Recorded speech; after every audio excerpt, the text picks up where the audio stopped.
예, 오늘은 모든 사람이 죄를 범함, 첫 번째 구절이죠. B파트에 로마서 3장 23절인데 세 번째 시간 진행을 해보도록 하겠습니다. 먼저 말씀을 한번 볼게요. 모든 사람이 죄를 범하였음에 하나님의 영광에 이르지 못하더니 그리스도 예수 안에 있는 구속으로 말미암아 하나님의 은혜로 값없이 의롭다 하심을 얻은 자 되었느니라. 예, 그래서 저희가 어디까지 했냐면 첫 번째 시간에는 이제 모든 사람이 죄를 범하게 되는 그 원인이 무엇인가? 그 다음에 이제 두 번째 시간에는 하나님의 영광이라는 것이 무엇인가?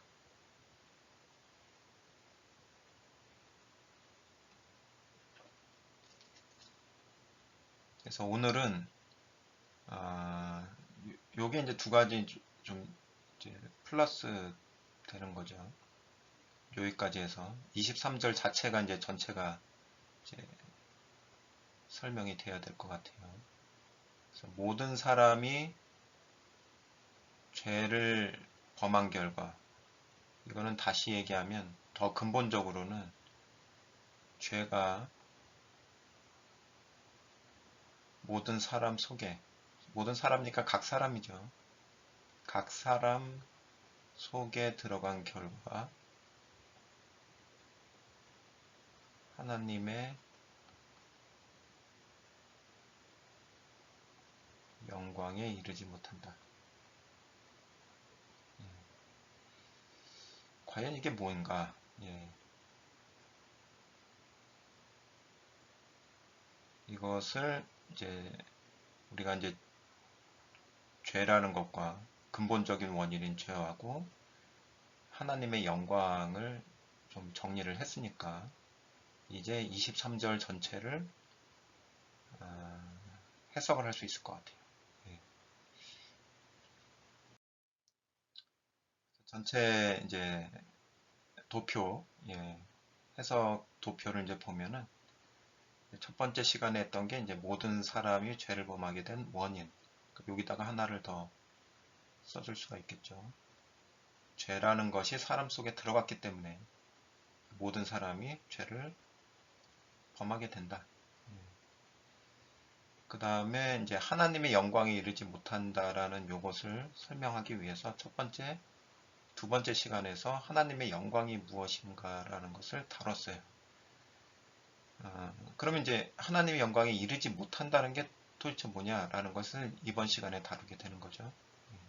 그러면 요거 전체가 정리가 되는 거죠.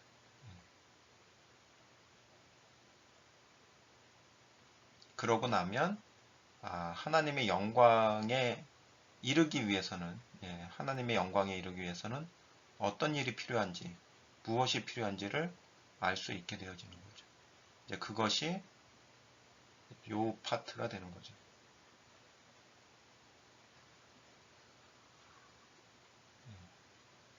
그래서 먼저 이 파란색 파트가 정리가 되어야 반대급부적으로 어떤 일이 일어나야만 하나님의 영광에 이르는지를 알 수 있게 되는데, 그 어떤 일이 일어날 때 그게 사람의 힘으로 되느냐 안 되느냐, 이제 그것을 이제 봐야 되는 거죠. 그게 핵심적인 포인트가 되겠죠.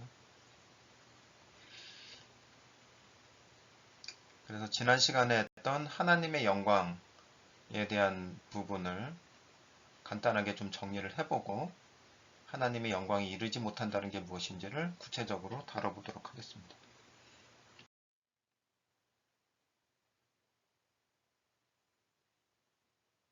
네, 요거는 이제 그 부분만, 파란색 부분만 다시 이제 정리를 해본 거고요.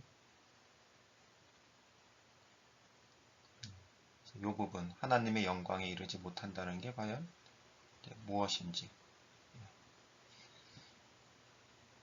하나님의 영광서부터 요약하면서 진행을 해보겠습니다.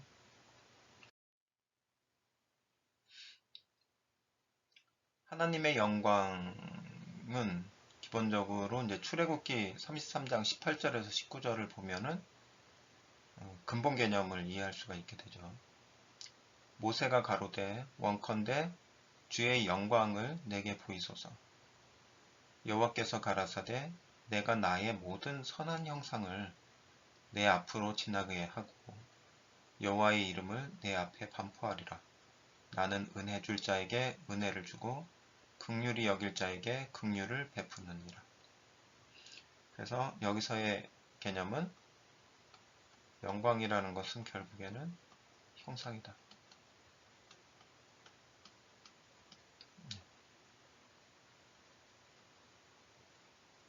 이게 핵심적인 개념이 되는 거죠.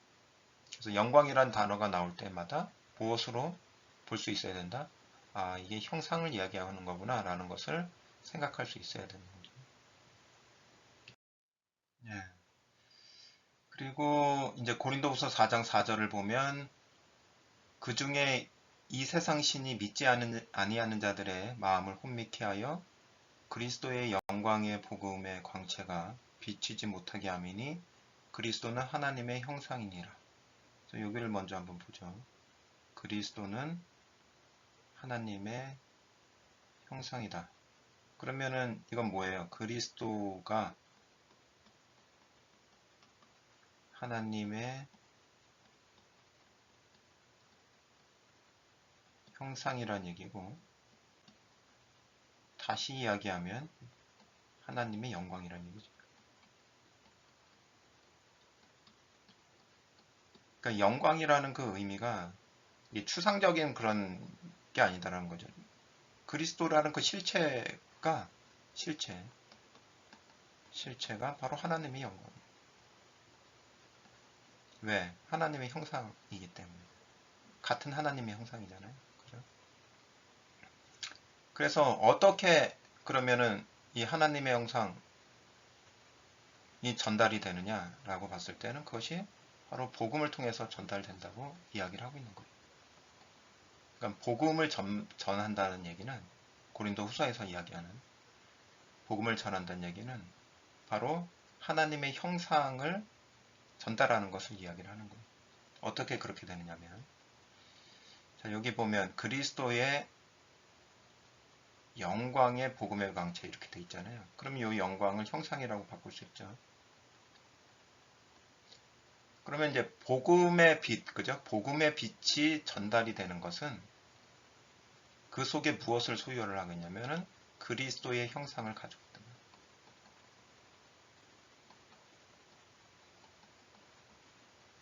근데 그건 보니까 그리스도의 형상은 누구의 형상이다?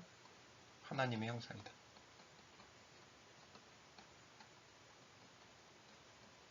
예.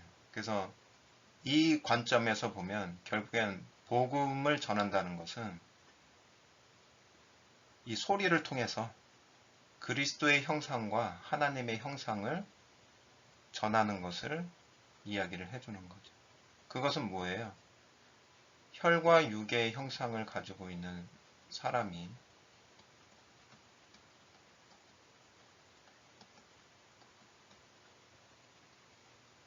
이 복음을 전함을 받으면 혈과 육의 형상에서 무엇으로 바뀐다?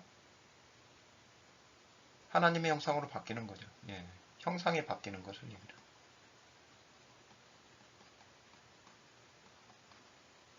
근데 그 형상의 변화가 그냥 추상적인 거냐? 어떤 신분의 변화로, 물론 신분의 변화라는 것이 여러 가지를 이야기를 하고 있지만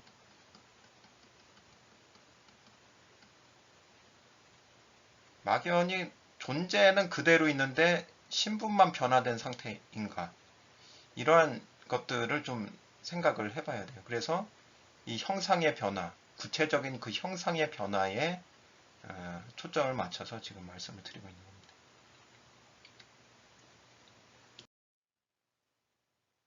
그래서 왜 그러냐? 그 형상이라는 것은 지금 영광, 형상이라는 것은 뭘 빼놓고 이야기를 할 수가 없다? 고린도전서 6장 19절 20절을 보면 뭘 빼놓을 수 없는지를 이제 말을 해주고 있죠. 너희 몸은 너희가 하나님께로부터 받은 바 너희 가운데 계신 성령의 전인 줄을 알지 못하느냐. 너희는 너희 것이 아니라. 이게 뭐예요?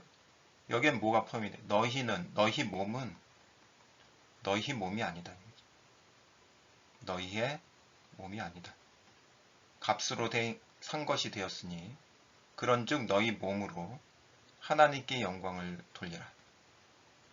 자, 하나님께 영광을 돌린다는 것을 뭘로 또 얘기를 하고 있냐면 영광을 돌린다는 것을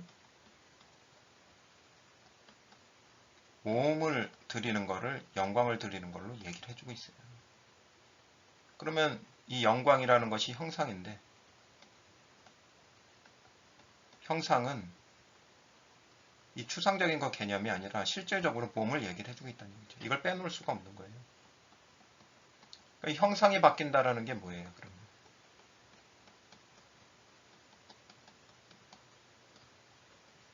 이 몸의 변화를 얘기를 해주고 있다는 거죠.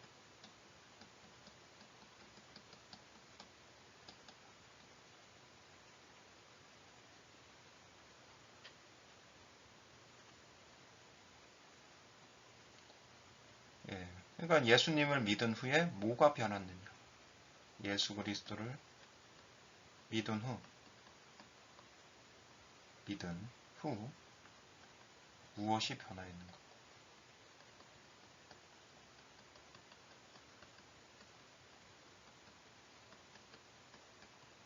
예. 여러 가지 많죠. 뭐 구원을 받았다, 영생을 얻었다. 근데 몸의 변화에 대해서 우리는 얼마나 관심을 기울이고 있는가? 몸의 변화는 이미 되어진 것인가? 앞으로 될 얘기인가? 현재인가? 미래인가?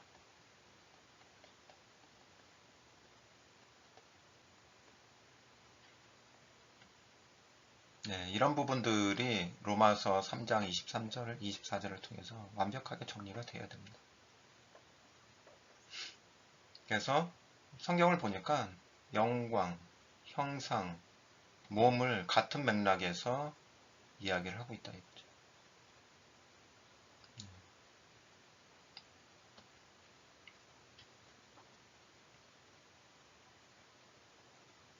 그럼 이제 이런 관점에서 봤을 때, 이런 관점에서 봤을 때, 어, 하나님의 영광에 이르지 못한다라는 것은 무엇인가라는 거죠. 하나님이 영광에 이르지 못한다는 것은. 그래서 그것을 좀 더 구체적으로 들어가 보도록 하겠습니다. 원문을 보면은 5302번이에요. 5302번인데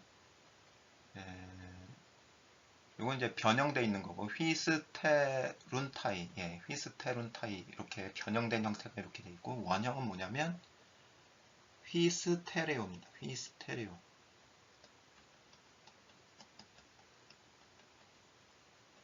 여기 이제 보면은 come short 이렇게 되어 있죠. come short는 도달하지 못하는 거죠.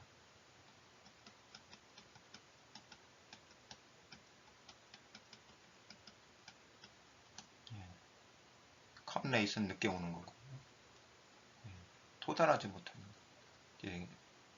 부족하다. 신학자들은 부족하다는 걸 뭐냐면 저울에 재봤더니 부족하다.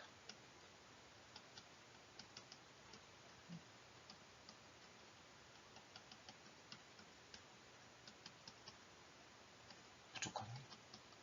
이게 말은 되는데 뭐 어떻게 부족하다는 거냐는 거죠. 저울에 재봤더니 뭐가 부족한 거냐? 무엇이 부족한 거냐?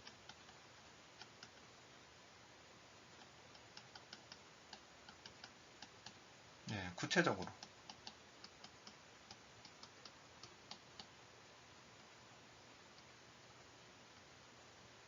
행위에 대해서 이야기를 하고 있는 거예요. 행위만. 예, 행위만. 그래서 하나님의 의라는 그 기준으로 봤을 때 사람의 행위로 하나님의 의를 도달할 수 있느냐? 요 정도 차원인 거죠. 그죠? 예. 그래서 의라는 것도 사실은 좀 구체적이지 않고 의롭다는 게 도대체 뭐지? 이것이 구체적이지 않은데 또 행위로 그것을 도달하려고 하고 있고 그것이 또 부족하다고 얘기를 하고 있고 그래서 뭐 하나가 좀 명료한 그런 느낌이 사실은 좀 없는 것 같아요. 그죠? 그래서 아무튼 여기선 부족하다. 그 어떤 상태이기 때문에 부족할 수밖에 없느냐. 그래서 저는 여기에다가 하나님의 의가 아니라 부족한 것을 뭐랑 비교를 해야 되냐면 첫 번째 이 맥락에서 보면 하나님의 영광하고 비교를 해야 되는 거예요.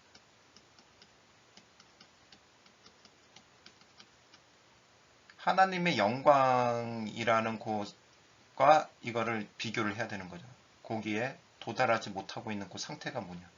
왜 도달할 수 없느냐. 하나님의 영광. 하나님의 영광이라는 건 결국에는 형상, 몸을 이야기를 하는 거죠.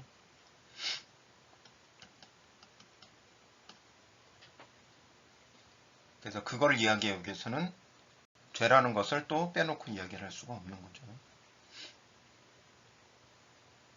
그래서 지난 시간에 하나님의 형상을 두 가지로 얘기를 했어요.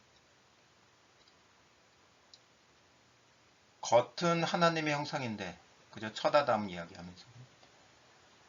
겉은 하나님의 형상인데 속은 혈과 육으로 만들어진 아담이 있고, 예. 그 다음에 아까도 말씀드린 것처럼 겉과 속이 같은 예수 그리스도는 하나님의 형상 진짜죠. 예. 본체를 이야기를 하는 거죠.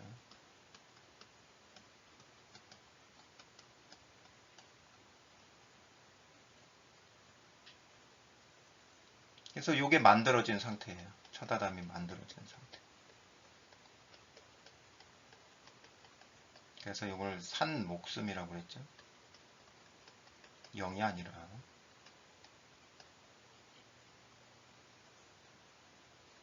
그래도 하나님 형상을 갖고 있긴 있는 거예요. 겉으로라도. 그죠? 예. 그러면 이러한 하나님의 형상 속에 이러한 하나님의 형상 첫 아담은 하나님의 형상대로 창조가 됐으니까. 그러나 그 본질은 혈과 육이라는 얘기죠. 이 속에 이제 죄가 들어가면 어떠한 일이 벌어지느냐. 이렇게 된 거죠. 선악과를 먹으면서 죄가 그 속에 들어갔죠. 그 결과 첫 번째가 마음이 부패가 됩니다.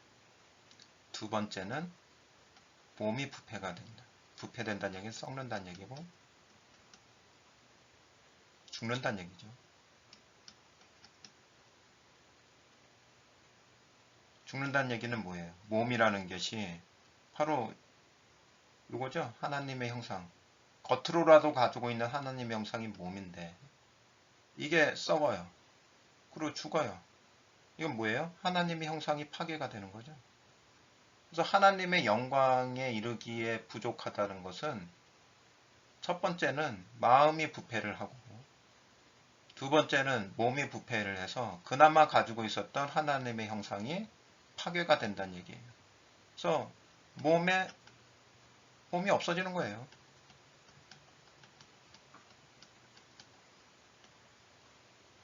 썩어짐. 이게 하나님의 영광에 이르기에 부족한 상태라는 거죠. 결국엔 그걸 소유할 수가 없다는 얘기예요. 끝까지 하나님 형상을 소유할 수가 없게 되는 그 상태. 그게 바로 하나님의 영광에 이르지 못하는, 이르기에 부족한 상태다라는 거죠. 그래서 각각에 대한 성경적인 근거를 한번 찾아보도록 할게요. 예레미야 17장 9절에서 10절을 보면요. 만물보다 거짓되고 심히 부패한 것은 마음이라. 누가 능히 이를 알리오마는 나 여호와는 심장을 살피며 폐부를 시험하고 각각 그 행위와 그 행실대로 보응하는. 자, 여기서 보면은 마음이 나오죠. 예, 히브리어로는 레브라고 합니다. 여기 이제 심장도 있죠. 여기 같은 단어예요. 마음도 되고 심장도 되고. 근데 어떤 상태다? 이제 부패한 상태다. 그러니까 왜 부패한 상태일까요? 그 죄 때문에. 예, 죄가 마음에 들어간 결과 이제 마음이 부패하는 거죠. 그게 죄의 결과예요. 자, 그러면 이제 그 죄의 결과를 그 마음의 부패한 마음의 상태. 부패한 마음의 상태.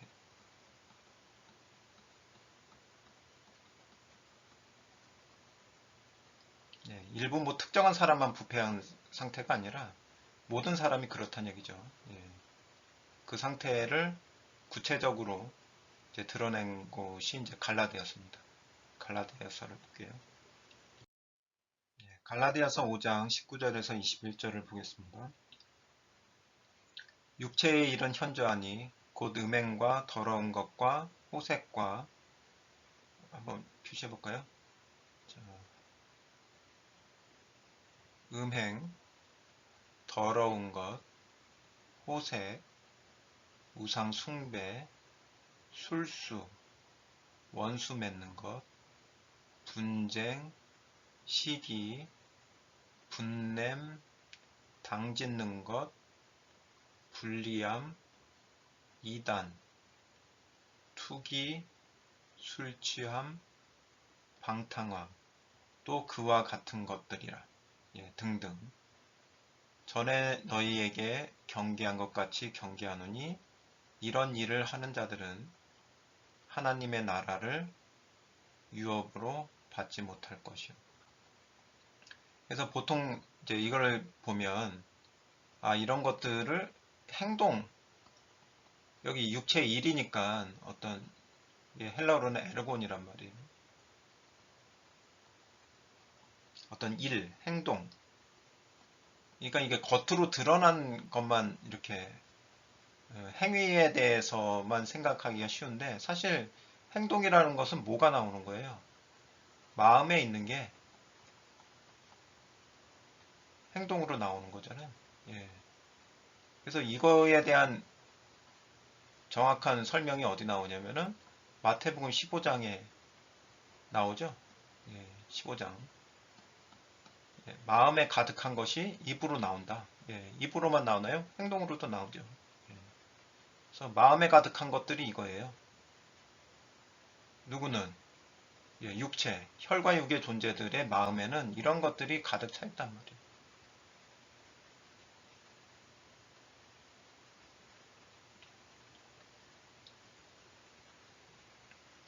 그래서 그것이 행동으로 나오는 거죠.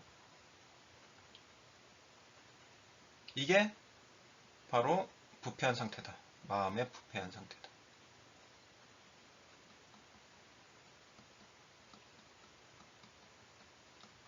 예, 이러한 것들이 마음에 자리 잡고 있는 것. 예, 뭘로 자리 잡고 있어요? 생각으로. 예, 존재로, 생각으로.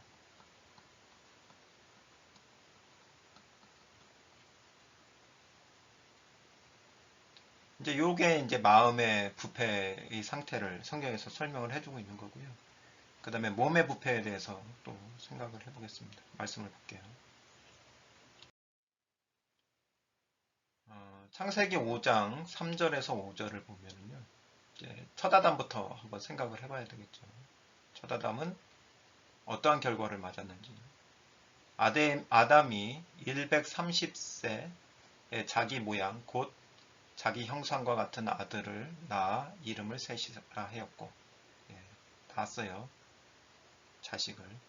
그 다음에 아담이 셋을 낳은 후 800년을 지내며 자녀를 낳았으며, 셋이 마지막이 아니네요. 그죠? 그 외에도 계속 자녀를 낳았고, 그가 930세를 향수하고 죽었더라. 죽었더라. 예. 그러니까 이 930년은 에덴 동산에서 쫓겨나고 나서 930년이죠. 쫓겨나서 죽기까지 사망 930년이란 말이에요. 엄청나죠, 그죠? 사망이란 얘기는 죽었다. 가지고 있던 하나님의 형상이 파괴되는 거죠.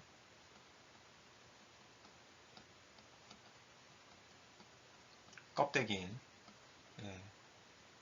자, 그러면은 이게 왜 죽어요?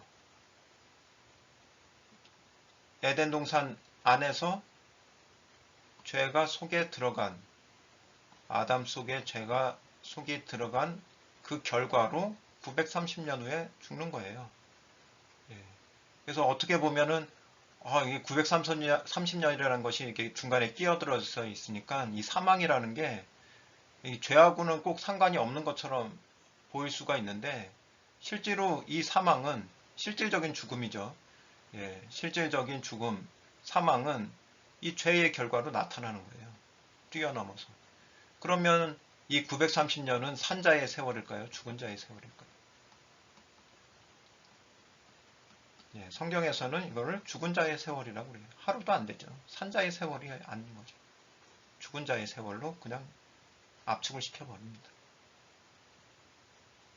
그래서 죄의 결과, 죽는 거예요. 죽으면 몸이 부패하고 썩으니까 하나님 형상이 파괴되는 거죠.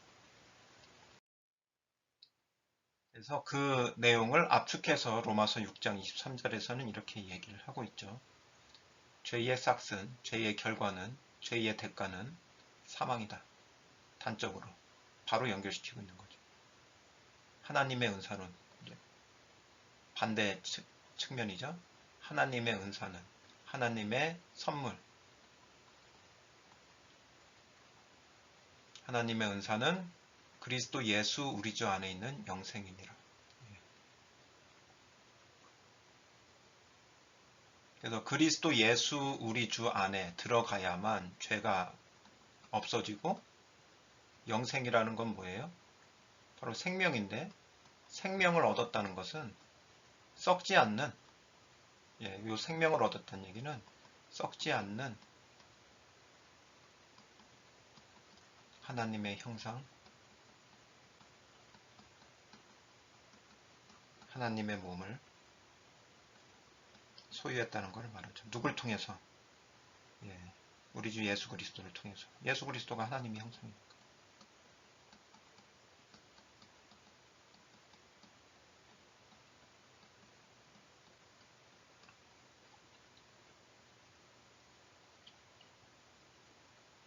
그래서 죄의 삭은 사망이요. 실질적인 죽음. 살다 살다 죽는 죽음이죠.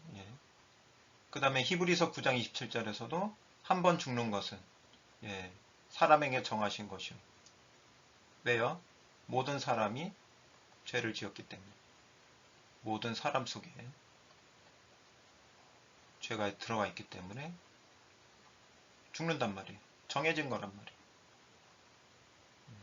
살다 살다가. 아담은 930년. 저희는 어떻게 될까요? 그래서 일반적인 혈과 육은 이 사망까지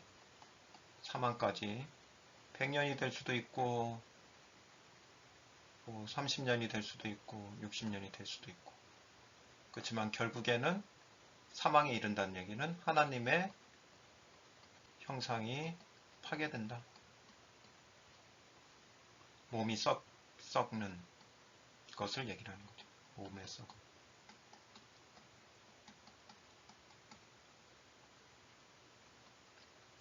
그래서 사도행전에서 예수 그리스도의 부활에 대해서 이야기를 할 때 예수 그리스도의 몸이 썩지 않았다라는 그 사실을 부각을 합니다. 거기에 강조점을 둬요. 어떤 부활이냐? 예수 그리스도의 부활이 어떤 부활이냐라는 것을 다윗의 예언을 예로 들면서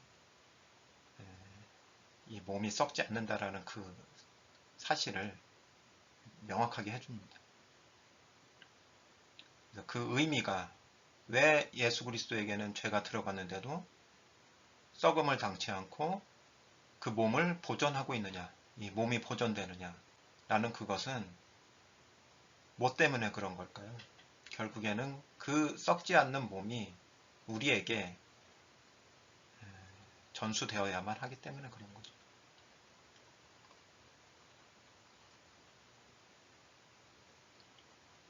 그래서 아무튼 여기서는 이제 몸의 부패, 죽고 그 몸이 썩음을 당하는 것, 그것을 하나님의 형상의 파괴로 이제 말할 수 있다라는 거죠. 그게 죄의 결과다. 그래서 하나님의 형상에 이르지 못한다. 결론적으로. 죄가 있는 모든 존재들은. 그 죄가 처리가 되지 않는 한.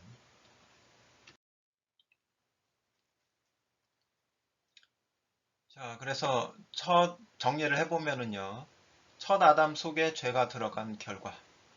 들어간 결과죠. 들어간 결과.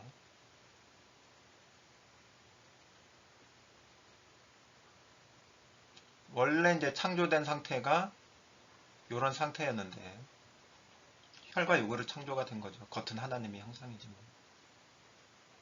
그 속에 이제 죄가 들어갔을 때 누가 집어넣은 거예요? 마귀 사탄이 들어갔을 때 첫 번째 마음이 부패가 되고 말씀 근거죠. 그 다음에 몸의 부패가 된단 말이에요. 하나님의 형상이 파괴된다. 예.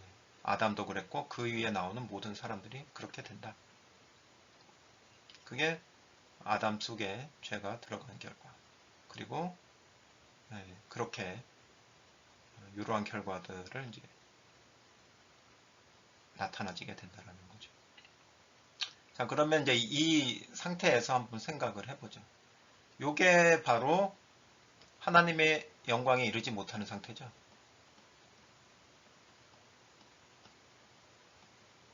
영광에 이르지 못하는 상태예요. 그러면 하나님의 영광에 이르려면 어떤 일이 먼저 일어나야 될까요? 하나님의 영광에 이르려면 어떤 일이 먼저 일어나야 될까요? 이게 중요한 질문입니다. 하나님의 영광에 이르려면 어떤 일이 먼저 일어나야 되는가? 그게 선행이죠. 먼저 일어나야 하는가? 할까요?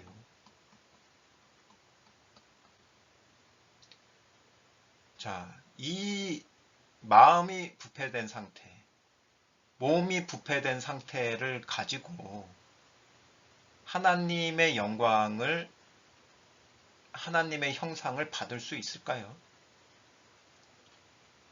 마음이 부패된 상태, 몸이 부패된 상태, 썩은 몸이죠. 그죠? 예.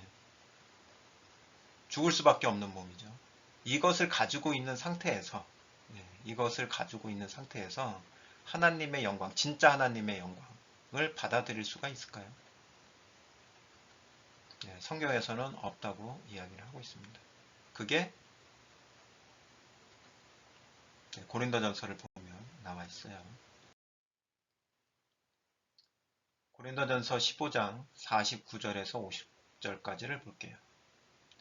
우리가 흙에 속한 자의 형상을 입은 것 같이. 자, 우리는 누구예요? 하나님의 자녀들이죠.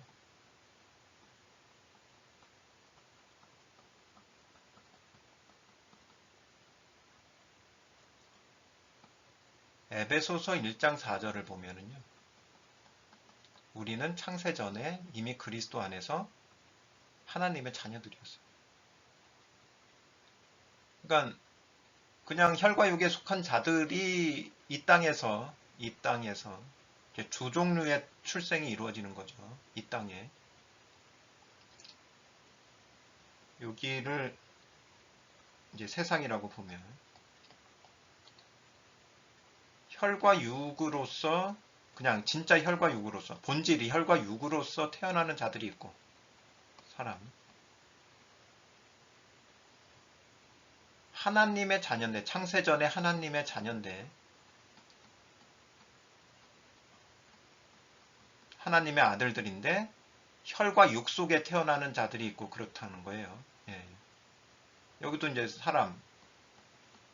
사람으로 태어나는데 태어날 때 흙에 속한 자의 형상을 입는단 말이에요. 흙에 속한 자의 형상이 누구예요? 근본이 첫 아담이죠. 아담이 가지고 있는 그 상태를 그대로 가지고 태어난단 말이죠. 그러면은 하나님의 자녀도 이 땅에 태어날 때는 뭘 속에 가지고 있다는 얘기예요? 죄를. 하나님의 자녀라 할지라도 죄를 가지고 태어난단 말이에요. 죄를 가지고 있는 한 뭐가 일어나요? 마음이 부패가 되고, 그대로 두면은 죽고 썩는단 말이에요. 그죠? 그러니까 이게 바로 혈과 육 속에 태어났다는 의미예요. 흙에 속한 자의 형상을 입었다는 거예요. 그래서 하나님의 자녀도 이 땅에 태어날 때는 이러한 사람들과 같은 상태로 태어난다는 거죠. 속과 그 겉이. 형상을 입은 것 같이. 이게 바로 태어날 때의 모습이다라는 거죠. 다르지 않다는 거예요. 또한 하늘에 속한 자의 형상을 입으리라. 근데 이제 뭐냐면은 출생. 이 땅에서의 출생이죠. 출생하고 살아가는 동안 어느 시점에 예수 그리스도를 영접을 한단 말이죠. 요게 바로 하늘에 속한 자의 형상을 입는다는 얘기예요. 요게 예수 그리스도죠. 하늘에 속한 자의 형상. 그게 바로 예수 그리스도죠. 예수 그리스도를 입으리라. 영접을 의미를 하는 거죠. 형상의 변화를 이야기를 하는 거죠. 근데 그 형상의 변화가 이루어지려면 자, 50절을 보시죠. 형제들아 내가 이것을 말하노니 혈과 육은 하나님의 나라를 유업으로 받을 수 없고 하나님의 나라는 뭐예요? 하늘에 속한 자의 형상이에요. 문맥으로 보면. 또한 썩은 것은 혈과 육은 썩지 아니하는 것을 하나님의 나라를 하나님의 형상을 예수 그리스도의 형상을 하늘에 속한 자의 형상을 유업으로 받지 못하리라. 입지 못하리라. 그럼 뭐가 선행이 돼야 되는 건가요? 죄가 속에 거함으로 나타난 그 결과가 다 제하여짐을 받아야 되는 거예요.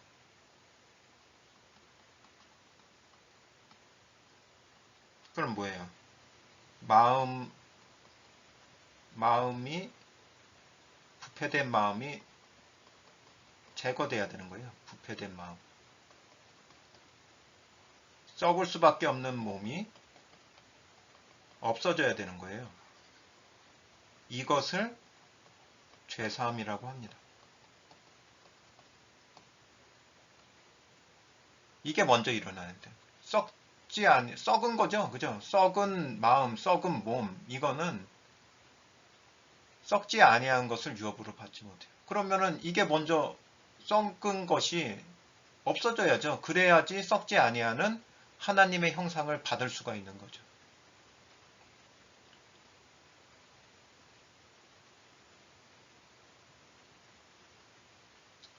그래서 이 과정, 썩은 것이 제하여지고 썩지 않는 것을 그 받는 과정, 그죠? 받는 과정. 그것에 대해서 로마서 3장 24절이 이야기를 해주고 있는 거예요. 그 이야기를 로마서 3장 24절이 다른 색깔로 그게 로마서 3장 24절이 그 이야기를 해주고 있는 거예요. 제하여지는 것을 구속이라고 이야기하고 있고 썩지 아니하는 것을 받는 것을 뭐라고 얘기를 해요? 의롭다 함을 받는 거예요.